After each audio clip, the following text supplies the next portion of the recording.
Okay, what we have here is 8-foot 2x8 that we're going to use for a table replacement for a table that I built, and it's a little bit short, and I'm going to make it a little bit longer by building a new one, and then I'm going to recycle the tabletop that we have and use it for another project.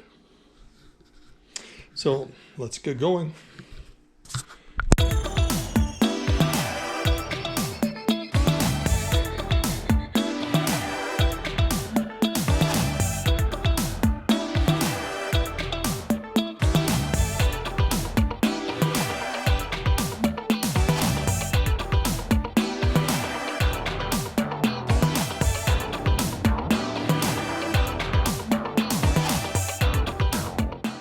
There, we've got everything cut up.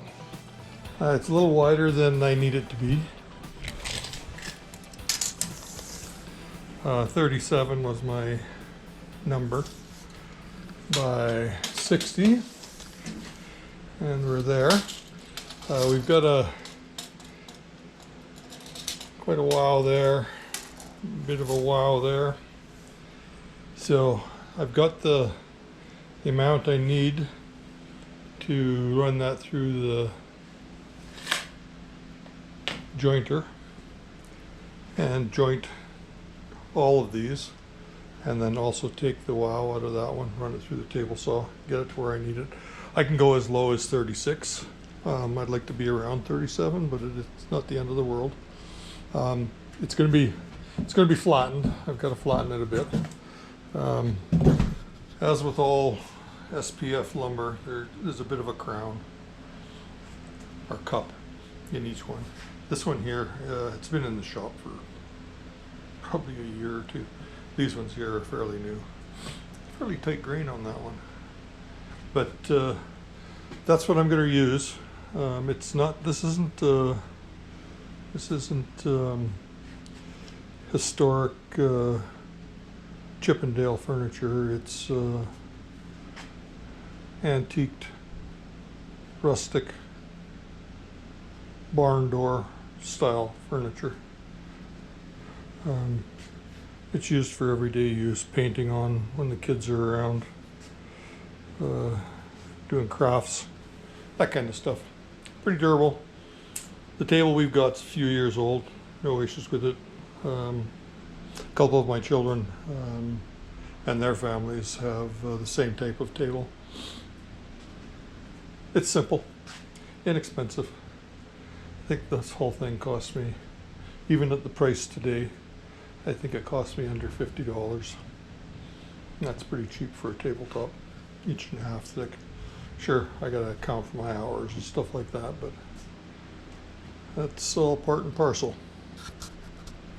So, first thing I'm going to do is I'm going to run one side through the jointer so that I have a straight line to work off of on all of these, and then I'll run it through the table saw to take off this rounded edge.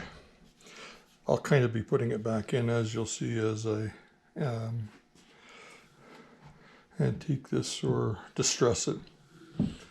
But I'm going to start with something fairly straight, and we'll run it through the shaper. Pardon me, the jointer. Where's the shaper? Shaper's around here somewhere.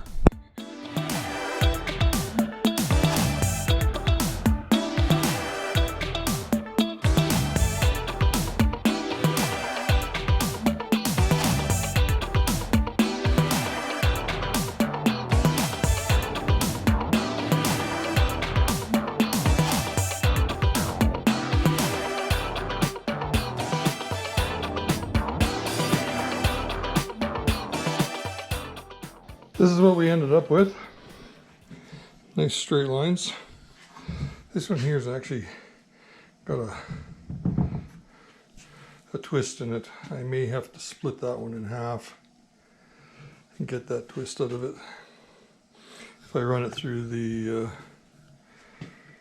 jointer, I'll end up losing too much material and it won't be thick enough. So we'll see what happens. I may be able to work it out. But we're at least got one straight edge now. I'll run these through the table saw.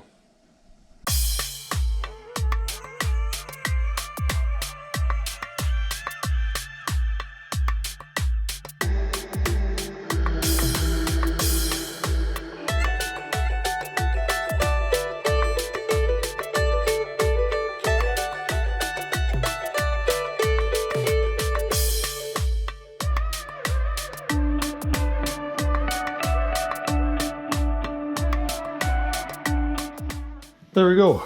They're all jointed.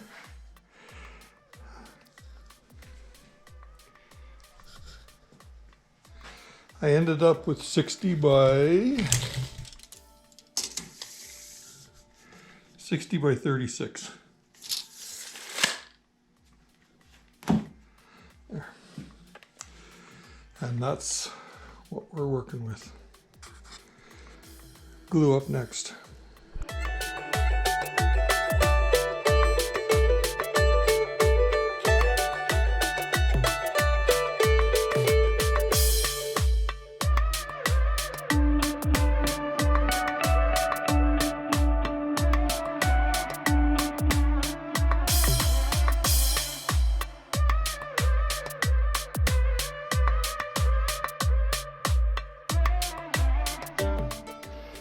What you're going to want to do is orientate the grain one up, one down, one up, one down, one up, one down. And that is a given. You can try doing it any other way. There's a nice little mistake that I made, but we'll incorporate that somehow. It's a saw cut. You might have seen it while I was running the straight edges. I may move that one to the outside, or I may leave it there.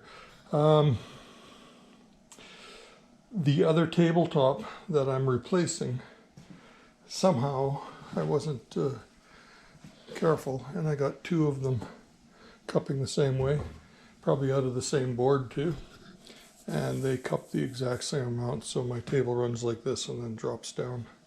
So otherwise you kind of get a wavy effect, which you can plane out, but that's a reality.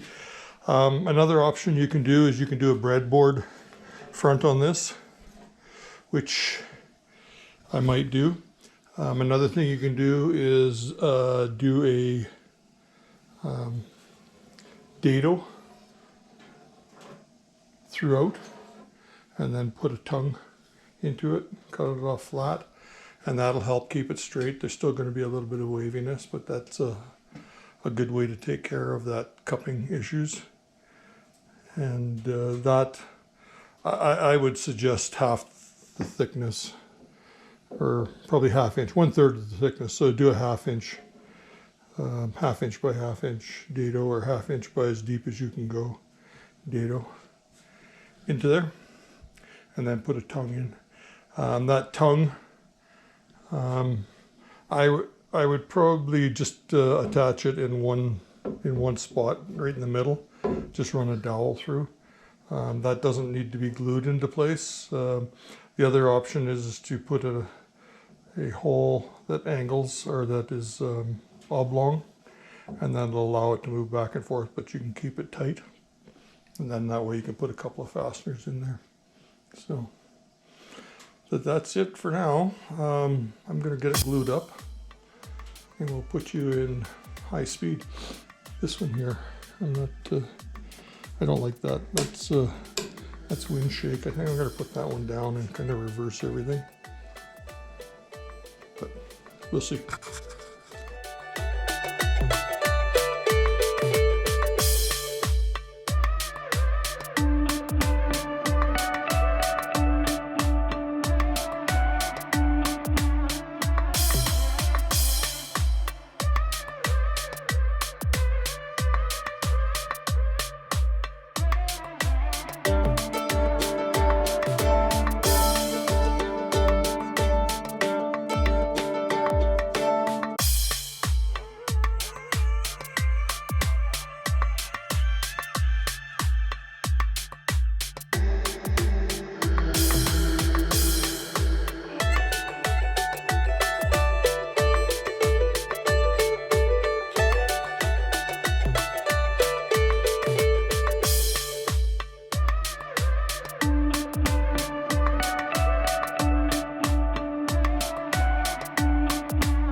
And that will make that glue up complete.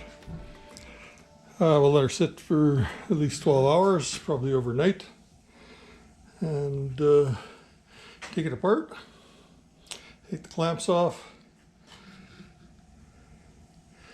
and start hand planing it. What I use to do my rough planing is a little Stanley. It's about 9.5 inches. The deck on it is 2 1/4. The blade is 2 inch. And what I've done, and you can't really see it, but I've put a bit of a convex on it. So what it does is when it cuts in deep in the middle and leaves the edges unmarked to a degree. It depends on how deep I set it, but just for taking away a little bit, works great. It's a little Stanley, made in the USA. They're everywhere. You can get them at a garage sale, or you can order them online, or however you want.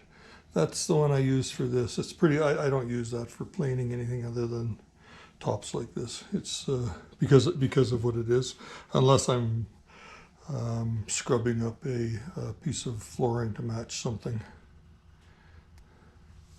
But that's what she looks like.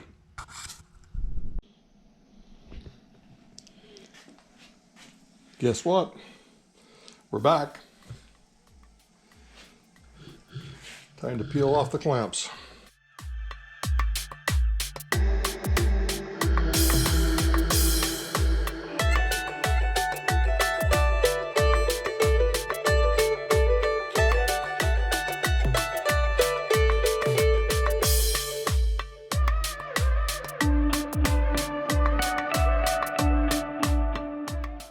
This is what the other side looks like. If you recall, flip that over, so this would be the bottom. I've got a crush blemish right here, which is part of the distressing. I've got a couple of high edges, which I'm not worried about. I mean, a lot of people probably say, oh, you should biscuit join them or dowel them or what have you. I don't worry about that. That way I'm not putting any unnatural stress onto the wood. It keeps it from crowning. I've quick clamped, as you probably saw, with those handspring clamps to keep the ends good. So if I've got to take a little bit out of the middle, and you'll see it as I'm scrubbing it with my plane. And there's that beautiful saw cut screw up that I see is character. And there's another one on the outside. And I've put those to the outside because you'll see how this ends up when I'm done with it.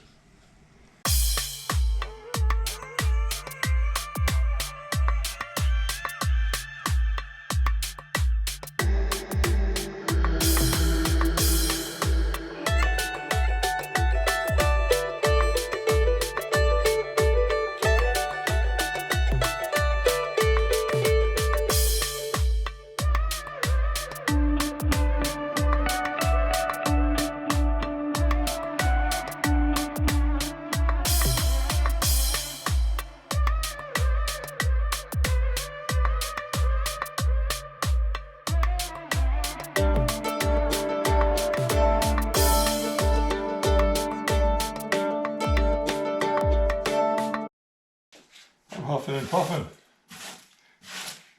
Doesn't take long to tear it down. You can see the shavings. I mean, I've taken off a pretty good chunk, probably a thou, if you're a machinist.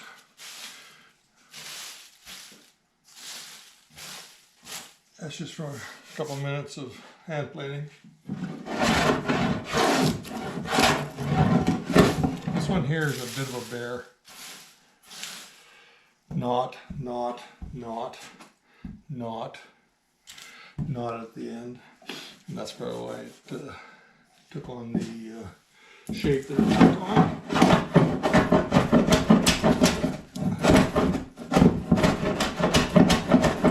You kind of have to work the knots off, otherwise you're not going to get what you want to do.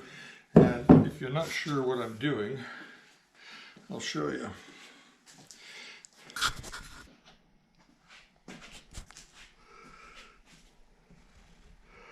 bit of a lip there. That's the finish I'm getting on from scrubbing it with the plane. It gives it a bit of a planed look. Not a smooth plane, but a rough plane. And I'm running it at 45 degrees to cut with the grain rather than following the grain. I don't want to go straight across, but I do sometimes. And there's a couple other places I still got to get at. But it doesn't take long, and it's probably pretty flat. Once I'm done, I'm going to put a straight edge on there.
Pretty good reach.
I'm starting with the distressing, simply because that's, while I'm sanding out anything that is going to be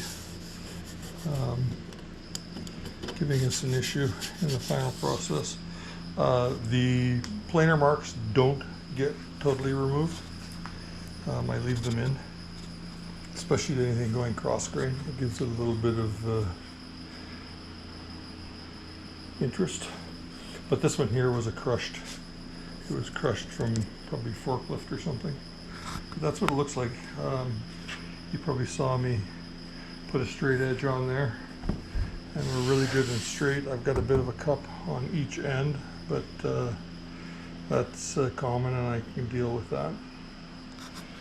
And remember, this is the underside, I believe. It might end up the top side, but we'll see how that works out. One of these had that wind shake in it. And also what I did here is, this one was a little bit short, so I just followed that, and that's again a bit of a character. Because the ultimate idea for this is to look like it was a door that was pulled off a barn and reused as a tabletop. Even though it's not, it's to give that general look. got some more glue there I got to get rid of, but the seams all came out really nice. I didn't spend a lot of time on them. I got one there that's a little tiny bit open, but everything looks really good. So I will continue on.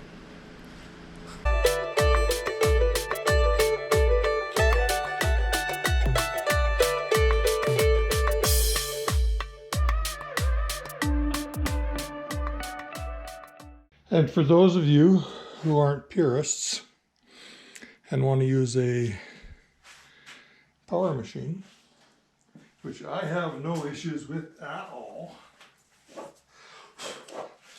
because I make my living doing woodwork and building stuff. And if I didn't have power equipment, I would not be very competitive. Though it's very satisfying using a hand plane, and you can only get a certain, you get a unique look when you're doing that. But here's for the purists, so you shudder in your boots.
Now I know GoPro has a bit of a curve on it, but you can probably see, if I go slow enough, how flat this actually is. I'd say corner to corner, it's within 1/16 of an inch. The wood that I'm using is primarily spruce, but you could tell by this gray coloring,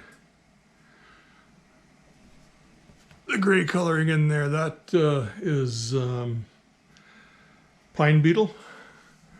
It's a insect in Alberta that, well, I think it's probably all over Canada, but it gets into our pine trees and kills them from the outside in.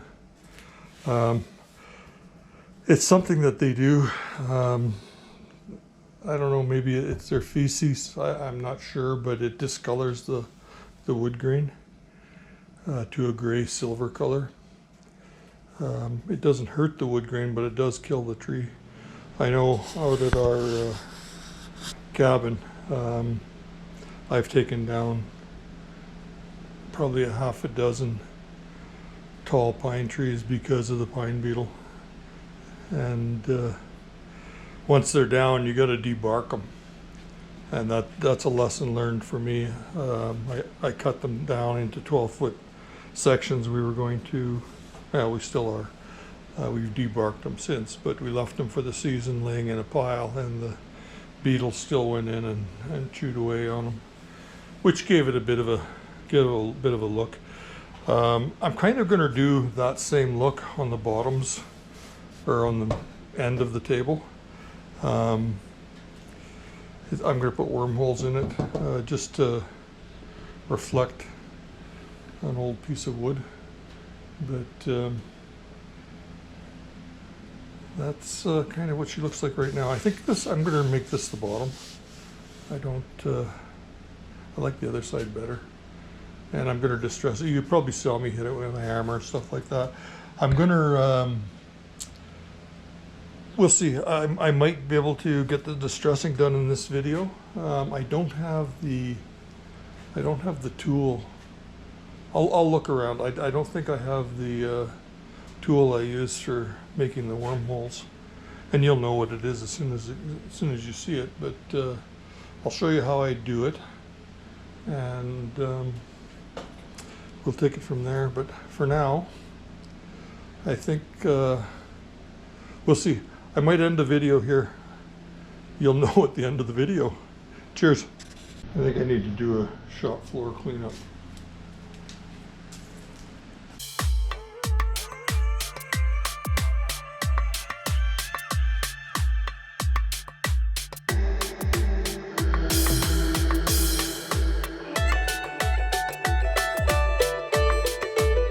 This is the tool that we are going to be using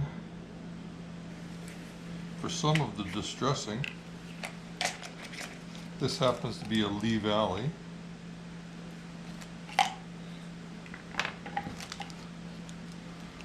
A Lee Valley 1/16, 1/16.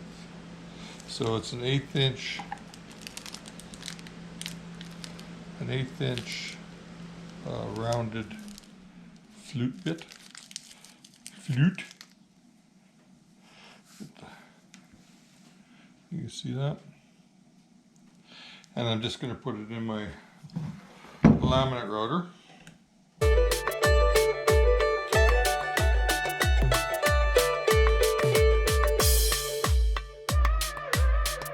And that's what I'm going to use for making the wormholes in the wood. And I think I'm just going to do it at the one end. I'm going to make this the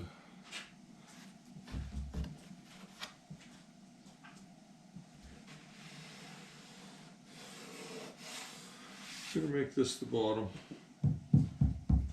It's got a nice little wave on it. Top has one as well. I think I might trim that one off though. But let's get at her. Pitter patter.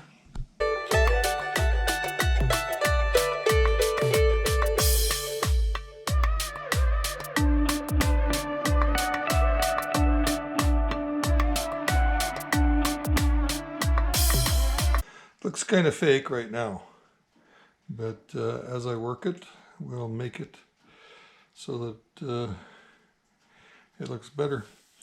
But I'm not going to cover the entire area with it. That's not the way it works. I'm going to do probably this area and maybe another area somewhere up here.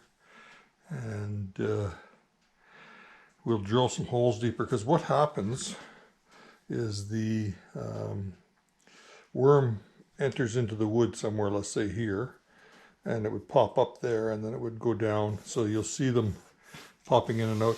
And wormholes, they wouldn't eat it on a surface like this, and this is the actual finished surface.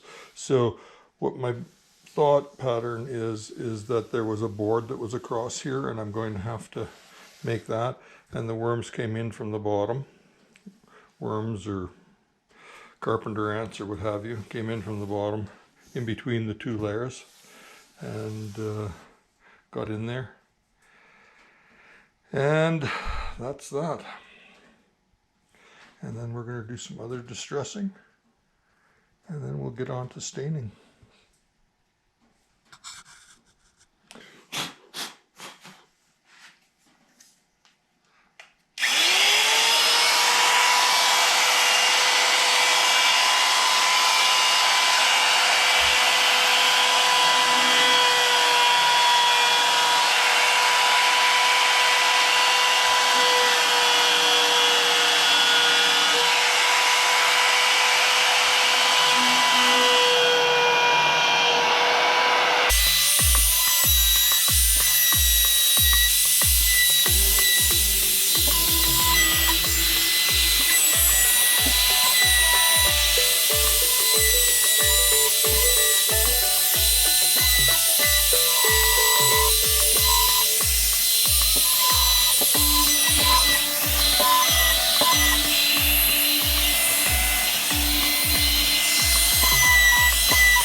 think I'm pretty happy with that.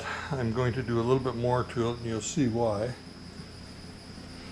I did the same thing over here, trying to figure out what would have caused this in my head so that I understand. But there had to have been something that did that, maybe something over top. But wormhole looked good there, and that saw cut I think will turn into something else. But that's what we've got. I'm going to be doing some more distressing, but these worms don't just magically appear. They come up from a hole. That's why you'll see them, the wormhole with sections. What they'll do is they'll come up from the middle of the wood, up, chew, chew, chew, and then back down a little bit. And they may only be a 1/16 of an inch under the surface, but they come in somewhere and they leave somewhere. These aren't all ending. That might go up and then back down to here. So I'm not going to drill a hole at the end of each one to represent a burrow, but I will do it on some of them. But this wood.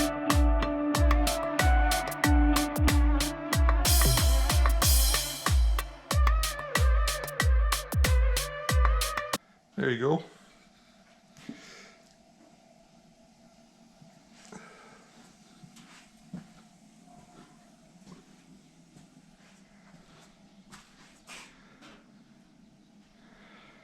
Simple.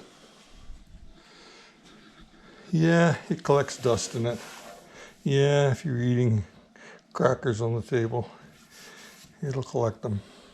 But I've intentionally left as many lines open to the end so that it could be swept out. But it is what it is. You live with it.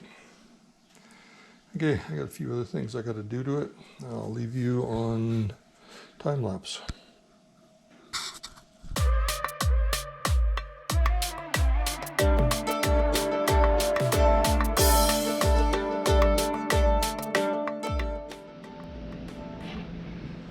Okay, a little whack-a-mole.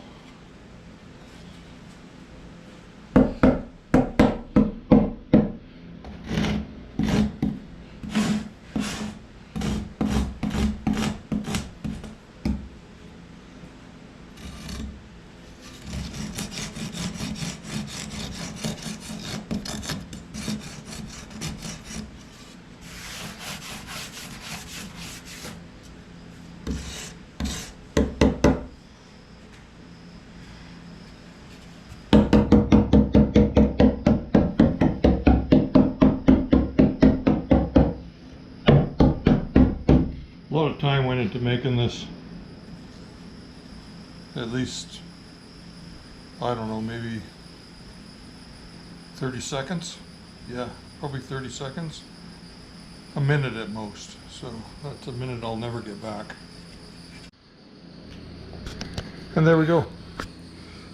Give it another sanding. And I think I've distressed it the perfect amount.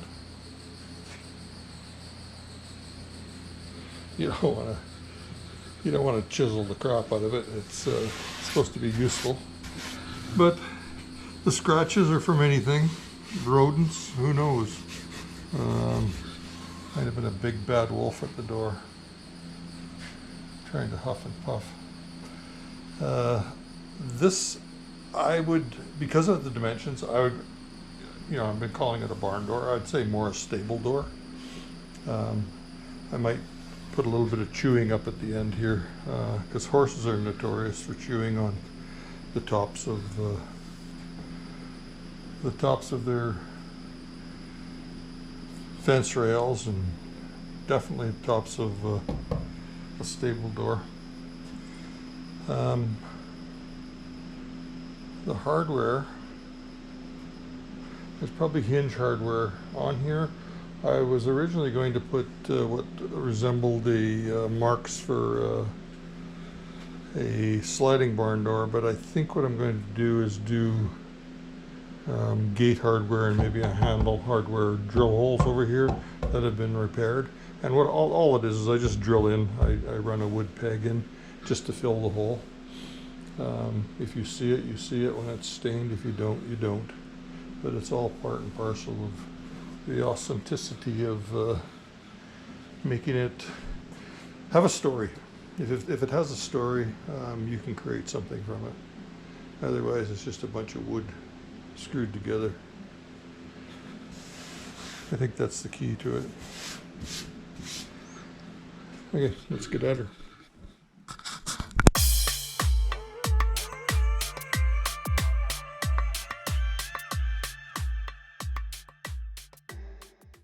$711 is the magic numbers for a door hinge, so let's keep on authenticity at it. We'll put a at 10 and 12.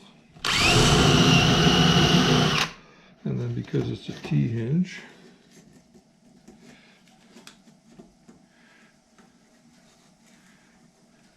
we'll do another one at 11.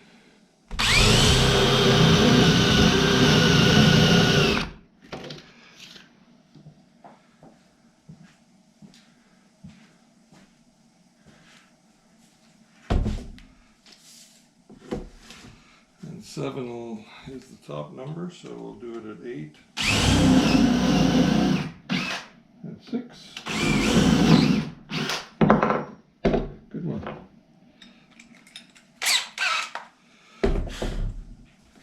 And then we'll do a key hinge center hole at 7. So this now is the top of the door based on hinge. And that's the bottom. Simple holes.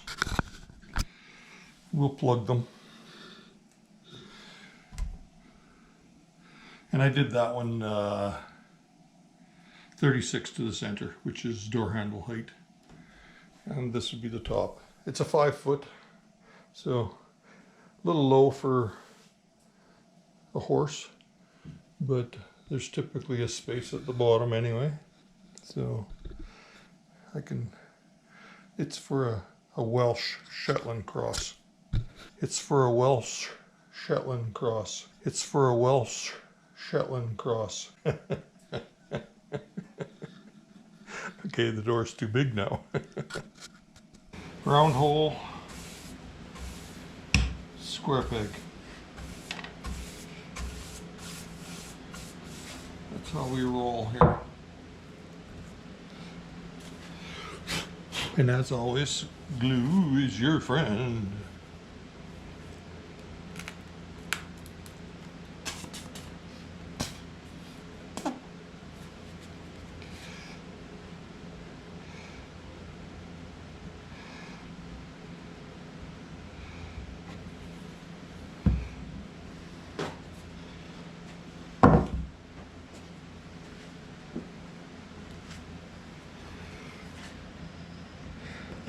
A little chamfer on there just so that it goes in the round hole. Oh no, I put a pencil mark on there.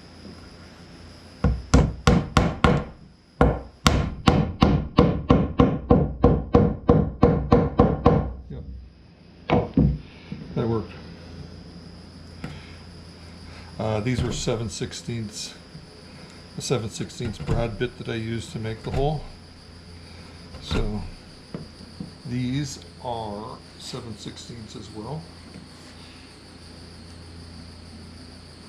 And I'm trying to cross the grain just so that it visually picks up. I've used cedar. It's a little darker when it's stained, so it'll maybe show up better. Because I actually want you to be able to see the hole or the repair.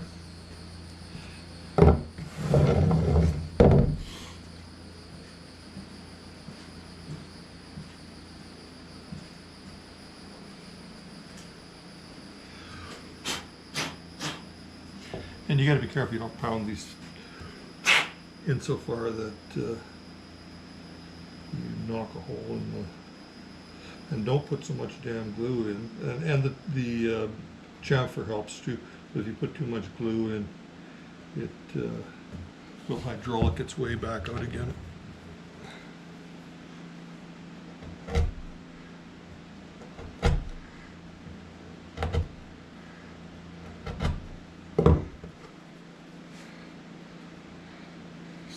hole.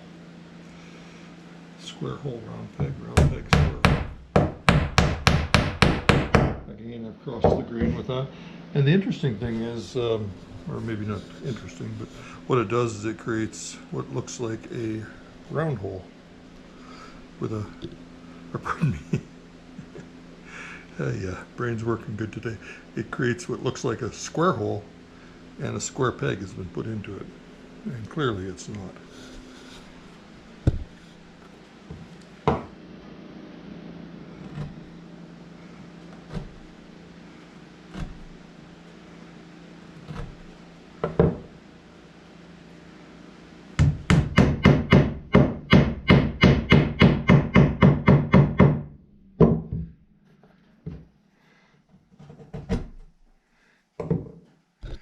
Do you want to see that being done?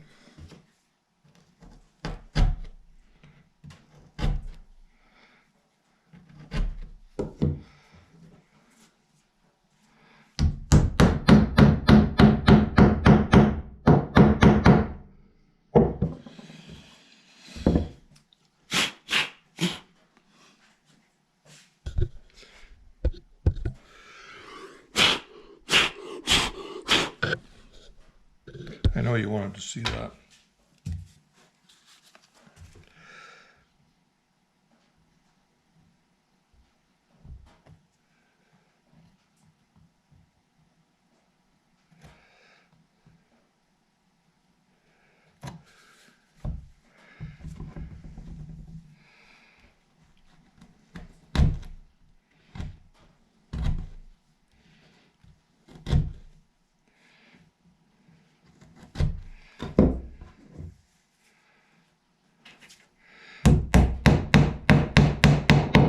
People who say you can't put a square peg in a round hole clearly aren't carpenters and haven't lived a full life.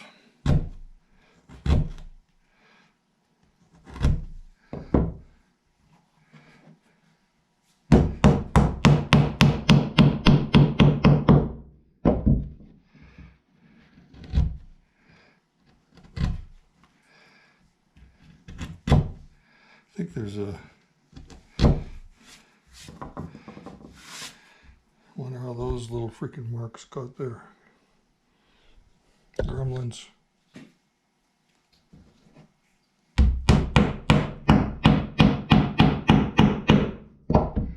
There. Now I have one of those little Japanese flush cut saws, but it's on one of the trailers, I think, or in somebody's toolbox. And this is what I'm using. Hacksaw. I kind of borrowed a blade.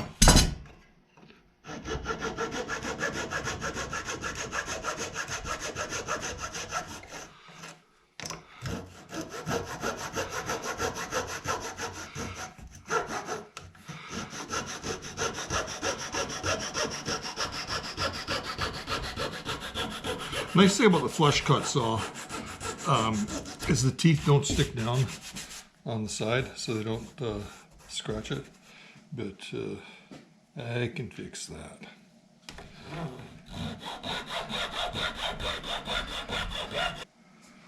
Let's use a handsaw. I've got a little Stanley here.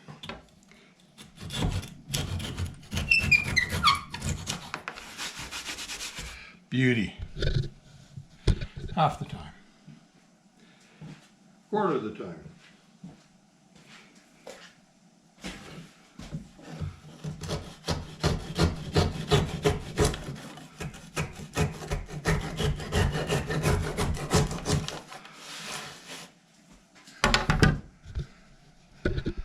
Don't need to make an event of it.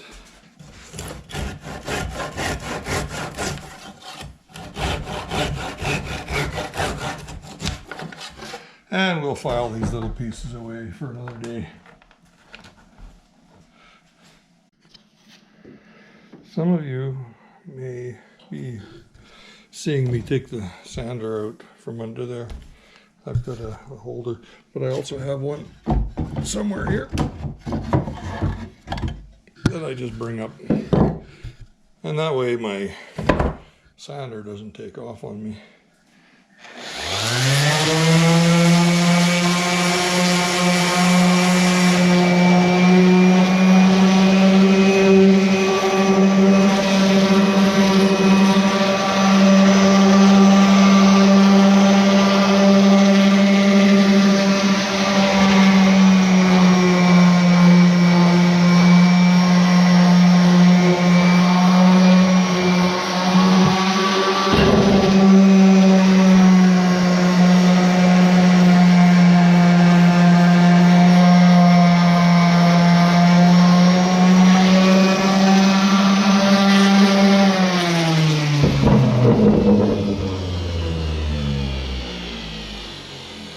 Bingo, bingo.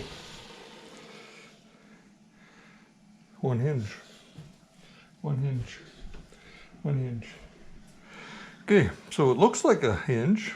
I think we need to give it a little bit of a marking.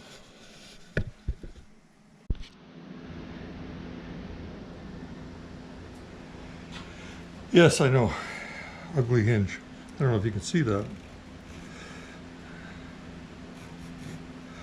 Rounding the top. It's just a gate hinge.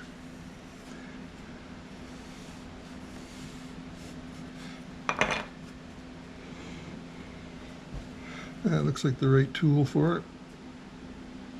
And we're just going to force the grain in as though it was bolted down and rattled around for a while. It went off the line. The hinge must have been really loose. That's what it looks like to me anyway.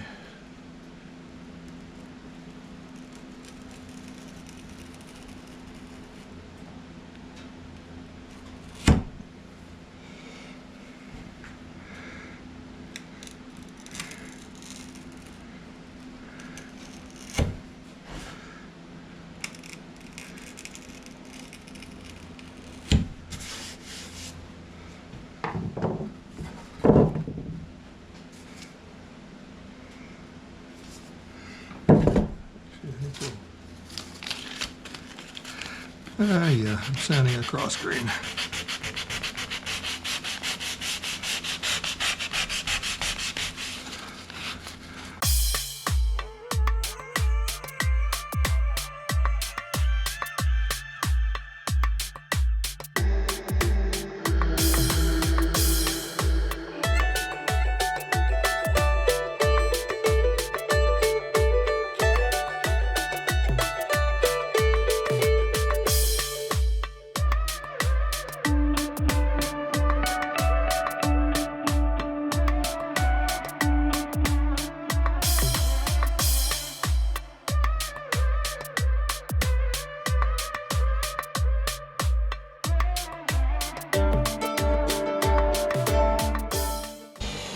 There you go.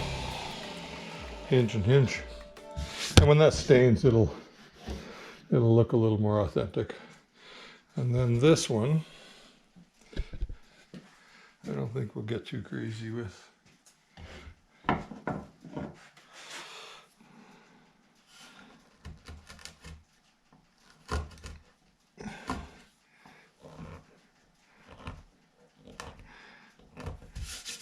Cleaning off the top of my screwdriver.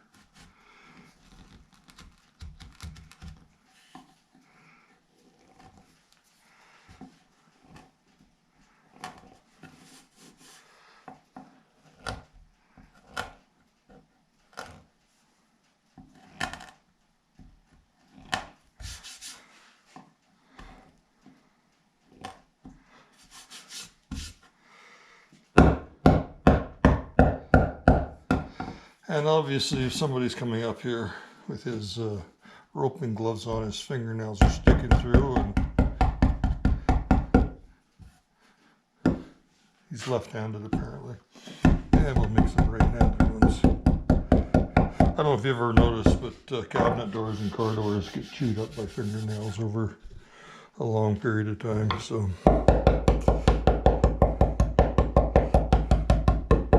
should have a little curve on them, but that's what I'm using, and I'm good with it. Because a lot of people don't know what they're looking at when they look at something. Like they see the lines, and maybe they've seen it before, but they don't quite relate it to being a fingernail. Fingernail's got a bit of a curve on it, but the authenticity of it, I don't know if I've got enough calcium. I may have to get a supplement.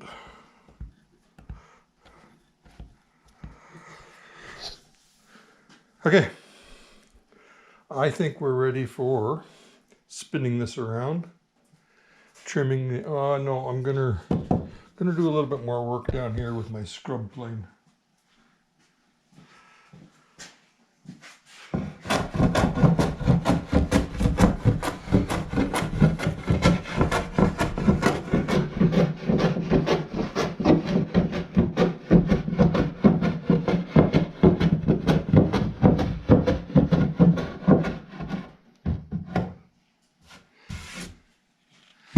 There. Now it looks like it came out of a barn door. And I'll give that a quick sand. Then I'm going to flip this end for end.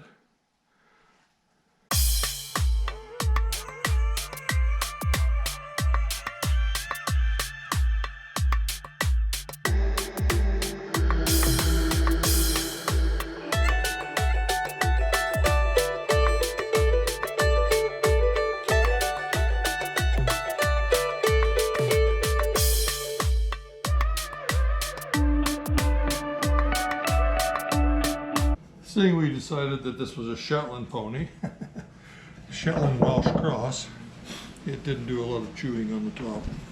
The gate was a little too tall for him. This is funny.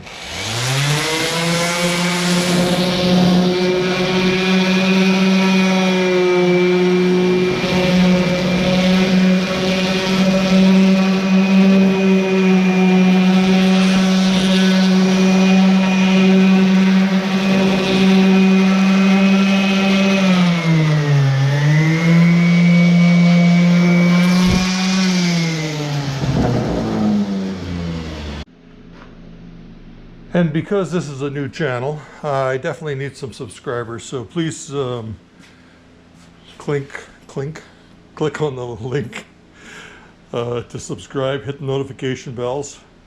I'm going to put much more content up on this channel.